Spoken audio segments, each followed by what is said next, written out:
একটি ছোট গ্রামে বসবাস করত এক কাঠুরে ও তার স্ত্রী। এবং তাদের ছিল একটা ভাঙাচোরা বাড়ি। আরে গিন্নি, সকাল সকাল এত রাগ করছো কেন? একটু ভাত দাও, আজ অনেক দূরে জঙ্গলে যেতে হবে। ভাত দেবো কি দিয়ে? ঘরে তো মাত্র এক মুঠো চাল পড়ে আছে। সারাদিন খেটে তুমি কতকুই বা রোজগার করো? আজ চেষ্টা করব একটু বেশি কাট কাটতে। দেখো না ভাগ্যে কি আছে। ভাগ্য ভাগ্য করে কতদিন কাটাবে? আমারও তো ইচ্ছে করে ভালো করে খেতে, ভালো কাপড় পরতে। আচ্ছা ঠিক আছে, যা আছে তাই দাও, আমি খেয়ে বের হচ্ছি। নাও, এই সামান্য ভাতটা খেয়ে যাও। আর শুনে রাখো, আজ খালি হাতে ফিরলে কিন্তু আমি আর চুপ করে থাকবো না। ঠিক আছে গিন্নি, চেষ্টা করব। কাঠুরে জঙ্গলের দিকে কাঠ কাটতে চলে গেল, গভীর জঙ্গলে। উফ, আজ জঙ্গলটা কত নির্জন লাগছে। এই বড় গাছটা কাটলে হয়তো অনেক কাঠ পাবো। হঠাৎ বাতাস বইতে লাগল। ভয় পেও না মানুষ, আমি এই জঙ্গলের বৃক্ষরক্ষক। কি বলছেন? গাছ আবার কথা বলে নাকি?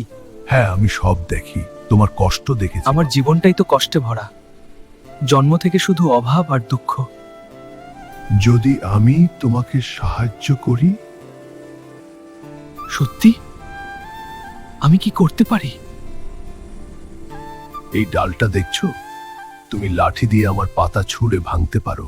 তারপর যে পাতা মাটিতে পড়বে তা সোনায় পরিণত হবে। সত্যি?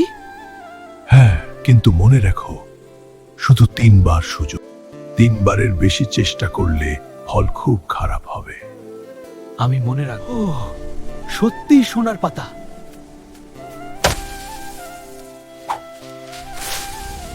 ও, সত্যি সোনার পাতা। এই তো, আজ আমার ভাগ্য খুলে গেল। ধন্যবাদ, আমি এইটুকু নিয়েই খুশি। মনে রেখো, সন্তুষ্টি মানুষকে সুখী করে। কাঠুরে বাড়ি ফিরে এলো। গিন্নি, দেখো আমি কি এনেছি। কি এনেছো আবার? খালি হাতে ফিরেছো না তো? এই দেখো। এ কি সোনা? হ্যাঁ, জঙ্গলের এক রক্ষক আমাকে দিয়েছেন। তাহলে আরো আনুনি কেন? তিনি বলেছিলেন 3 বারের বেশি নয়। তুমি তো একেবারে বোকা মানুষ, এত বড় সুযোগ নষ্ট করলে। যা পেয়েছি তাতেই তো অনেক। না, আমি নিজেই কাল যাব জঙ্গলে। গিন্নি, দেবতার কথা অমান্য করা ঠিক হবে না। চুপ করো, লাঠিটা দাও আমাকে। পরের দিন সকালে স্ত্রী নিজেই জঙ্গলে গেল।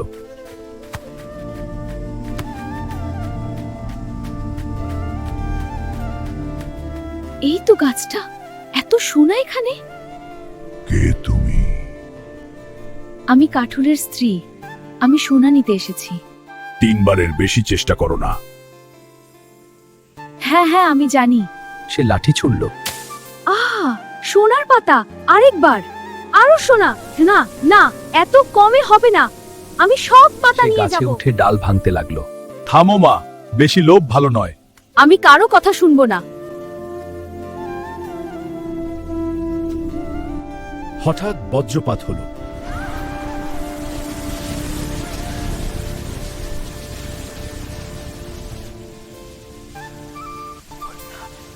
কাঠুরের বউ কাঠের মূর্তিতে পরিণত হল।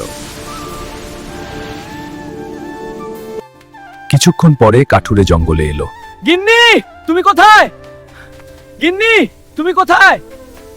গিন্নি, তুমি কোথায়? তোমার স্ত্রী লোভের কারণে অভিশপ্ত হয়েছে। কি হয়েছে ওর? সে এখন কাঠের মূর্তি হয়ে গেছে। না, দেবতা দয়া করুন। আমি সোনা চাই না, শুধু আমার স্ত্রীকে ফিরিয়ে দিন। ভেবে দেখো, যদি আমি তাকে ফিরিয়ে দিই তাহলে আর কখনো সোনার পাতা পাবে না। আমার স্ত্রী ছাড়া এই সোনা আমার কাছে কিছুই না। তোমার ভালোবাসা সত্যি, এই লাঠিটা নিয়ে তোমার স্ত্রীর গায়ে ছোঁয়াও।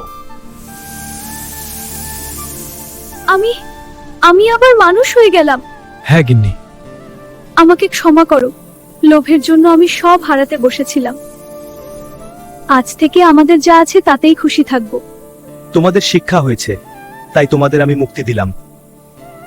চলো গিন্নি, আমরা বাড়ি ফিরি। কাঠুরের বউ তার নিজের ভুল বুঝতে পারে এবং তারা বাড়ি ফিরে আসে। হ্যাঁ, চলো বাড়ি যাই।